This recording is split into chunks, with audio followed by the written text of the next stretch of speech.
just discovered when Lieutenant Keith was stood up there, why this rostrum is so high. It's because he's so tall, and the rest of us need to stand on tippy toes. Oh my, this scripture reading that I'm going to share with you tonight, it's kind of one of those stories that's tucked away in scripture, and to be honest with you, I can't remember reading this story, and the verse that stood out to me, which is the one I want to share with you tonight, was really in bold print for me this week, and you'll find out why as I share it with you. But I thought tonight maybe what we would do is we would share the verses together. Okay, so you have the screen before you, and this is the NIV version, so I will read the first verse, and then you will read the second verse, okay? And I will read the next verse, and let's get it, but I hope you won't lose the storyline as we share in the reading of it together. But let me begin with all those hard words. After this, the Moabites and the Ammonites, with some of the Meunites, came to wage war against Jehoshaphat.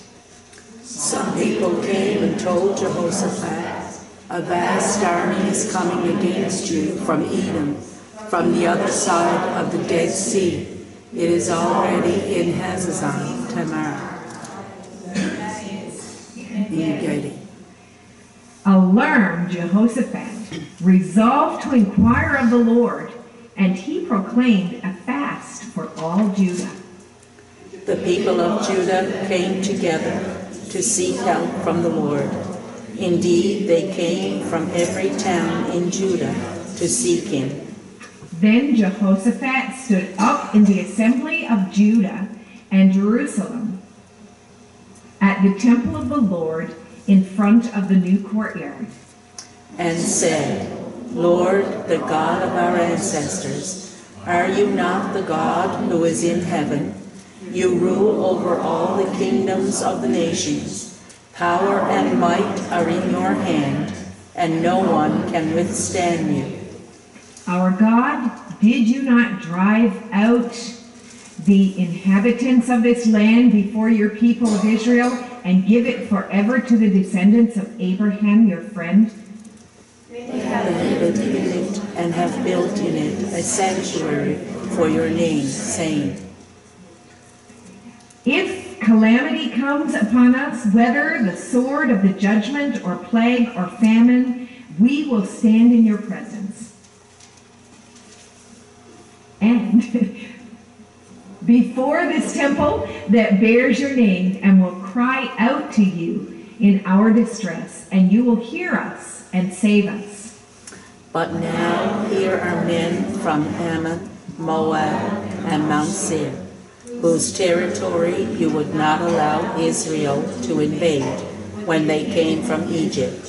So they turned away from them and did not destroy them. See how they are repaying us by coming to drive us out of the possession you gave us as an inheritance? Our God, will you not judge them? For we have no power to face this vast army that is attacking us. We do not know what to do, but our eyes are on you. I'm going to repeat that because this is what I want you to remember. Can you bring it back for me, ladies? Okay.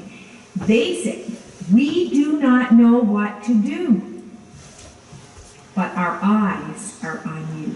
Ever been there?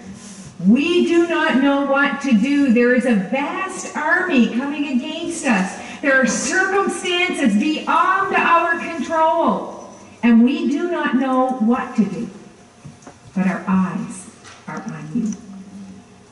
Verse 13. All the men of Judah and their wives and children and little ones stood there before the Lord. And verse 14 and 15 says, Then the Spirit of Yahweh came on Jeziel, the son of Jerechiah, the son of Benaiah, the son of da-da-da-da-da, and all these Levites and sons, and said to the assembly, and he said, Listen, all Judah, you inhabitants of Jerusalem, and you King Jehoshaphat. Thus says Yahweh to you, and again, this is what I want you to remember. Don't be afraid. neither dismayed by reason of this great multitude. Even though that multitude that's coming against you is great in number, they're powerful, don't be afraid, for the battle is not yours. It is the Lord's. The battle is God. May God bring encouragement to us from his word. We do not know what to do, but our eyes are on you.